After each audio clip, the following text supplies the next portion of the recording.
Hello guys, ഫിലിപ്പീൻസിൽ നിന്ന് Malaysia വഴി മലേഷ്യയിലെ കിടിലൻ എയർപോർട്ടും കണ്ട് ന്യൂക്ലിയർ ബോംബ് പൊട്ടിയത് പോലുള്ള ഒരു മേഘം കണ്ട് 8 മൈൽ കൊടുത്ത് ചായയും കുടിച്ച് എന്റെ പുതിയ വീടിനെ 2 വർഷത്തിന് ശേഷം ആദ്യമായിട്ട് കാണാൻ പോവാണ്. വെക്കേഷൻ തുടങ്ങിയപ്പോൾ ഫിലിപ്പീൻസിൽ നിന്ന് എന്റെ ചങ്ങായിമാരും കൂടി പോയോണ്ടിരിക്കുന്നത് എനിക്ക് ഏറ്റവും ഇഷ്ടമില്ലാത്ത എയർപോർട്ടാണ്. ഈ എയർപോർട്ടിൽ എപ്പോൾ നോക്കിയാലും ഇരിക്കുന്ന സീറ്റ് പോലും ഉണ്ടാവില്ല. അതാണ് ഇഷ്ടമില്ലാത്ത.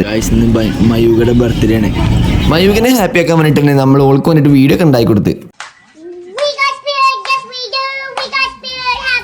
അങ്ങനെ ലഗേജ് ഫ്ലൈറ്റ് കയറ്റി ഈ ഉറങ്ങുന്ന ചങ്ങാനും കൂട്ടിയിട്ട് ഒരു 2 മണിയായപ്പോൾ ഫ്ലൈറ്റ് കയറി. വിത്തിൻ 2 മണിക്കൂർ കൊണ്ട് മഞ്ഞിലെത്തിയപ്പോൾ എഞ്ചിനീയർമാരൊക്കെ അവിടെ ഫ്ലൈറ്റ് ഇറക്കിക്കൊണ്ടിരിക്കുകയാണ്. ബസ് കയറിയപ്പോൾ ഒടുക്കത് തിരക്കും. പിന്നെ നമ്മൾ റീൽ എടുക്കാൻ തീരുമാനിച്ചു. ഓൾക്ക് കൊണ്ട് ഉണ്ടാക്കി ഡാൻസ് വീഡിയോ കാണിച്ചു കൊടുത്തിട്ട് ഓളോട് കുറച്ചു നേരം വർത്താനം പറഞ്ഞപ്പോഴത്തേനും ഓൾ സെൻസിറ്റീവ് ആയി. മയൂകിനോട് വേഗം തന്നെ ബൈ ബൈ പറഞ്ഞിട്ട് നമ്മളൊരു സീറ്റ് പോയി പിടിച്ച്. നമ്മളെ ബാക്കിൽ എസ്കലേറ്ററും ഫ്രണ്ടിൽ കിടിലൻ ടേക്ക് ഓഫ് ചെയ്യേണ്ട വ്യൂവും കാണാൻ പറ്റും. ഫ്ലൈറ്റ് പറഞ്ഞാലും JCB വന്നാലും നമ്മൾ നോക്കിക്കും, അത് വേറെ കാര്യം. ഫ്ലൈറ്റിന്റെ സമയത്തുകൊണ്ട് തന്നെ ഗേറ്റിന്റെ അടുത്തേക്ക് നടന്നുകൊണ്ടിരിക്കുകയാണ്. അപ്പോഴാണ് പൊട്ടറ്റോ കോർണറിൽ കയറിയിട്ട് കിടിലൻ ഫ്രൈസ് കഴിച്ചത്. എന്ത് രസമാണ്, എനിക്ക് ഭയങ്കര ഇഷ്ടമായി. മഞ്ഞിൽ കാണാൻ ആഗ്രഹമുള്ളതുകൊണ്ട് തന്നെ കുറച്ചു നേരം പുറത്തേക്ക് വെള്ളമിറക്കി ഇരുന്നിട്ട് നമ്മൾ നേരെ ഫ്ലൈറ്റ് കയറിയിരുന്നു. ഇപ്പൊ നല്ല വ്യൂ കാണാൻ പറ്റിയില്ലെങ്കിലും ടേക്ക് ഓഫ് ശേഷം കിടിലൻ വ്യൂ കാണാൻ പറ്റി. വലിയ കണ്ടെയ്നറിലെ ഷിപ്പുകളും കിടിലൻ ബിൽഡിങ്ങുകളും കാണാൻ പറ്റി.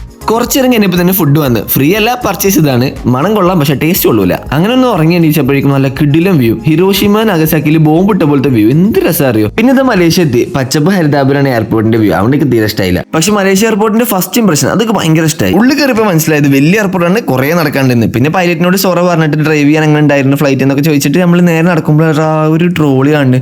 എന്ത് ഇത്ര ചെറിയ ട്രോളി, നമ്മുടെ ലഗേജ് ഇല്ലാത്തതുകൊണ്ട് നമുക്ക് പ്രശ്നമില്ല. പിന്നെ ഉള്ളിൽ കയറിയപ്പോൾ പെർട്ടുക്കരൻ അന്തർബംഗ എഴുതിയിരിക്കുന്നത്. അതിനർത്ഥം ഇന്റർനാഷണൽ എയർപോർട്ട് എന്നാണ്. കിടിലൻ വ്യൂ കേട്ടോ മലേഷ്യൻ എയർപോർട്ട്. ഓ,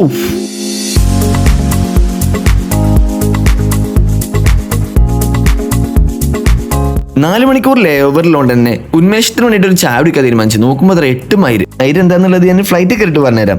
ഇത് കണ്ട പച്ച മലയാളത്തിൽ ഇതിനെ മലേഷ്യൻ റിംഗറ്റ്സ് എന്നാണ് പറയുന്നത്. പിന്നീട് നമ്മൾ നിങ്ങൾക്കുമാകാം കോടീശ്വരൻ കളിക്കുകയാണ്.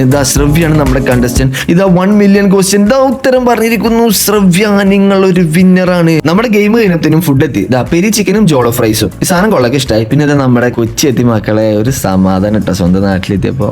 പിന്നെ നേരെ റെയിൽവേ സ്റ്റേഷനിൽ പോയിട്ട് അതിന്റെ മുമ്പത്തെ ഷോപ്പിൽ നിന്ന് ജ്യൂസ് കുടിച്ചിട്ട് നേരെ ഓടിച്ചാടി കയറി. നോക്കുമ്പോൾ AC കയറിയത്. TTR പിടിച്ചിട്ട് എന്നോട് പറഞ്ഞു വേഗം അപ്പുറത്ത് പോയി കയറിക്കോന്ന്. എന്നിട്ട് ഞാൻ വേഗം അപ്പുറത്ത് പോയി കയറിയത്. നമ്മളിങ്ങനെ നിൽക്കണേ. 2 മണിക്കൂർ നിന്നതിന് ശേഷം നമ്മൾ കേരളത്തിൽ ഏറ്റവും വലിയ റെയിൽവേ സ്റ്റേഷനായ ഷൊർണൂർ റെയിൽവേ സ്റ്റേഷനിലേക്ക് എത്തിയിരിക്കുകയാണ്. നോക്കുമ്പോൾ ഒരു മനുഷ്യല്ല കേട്ടോ അവിടെ.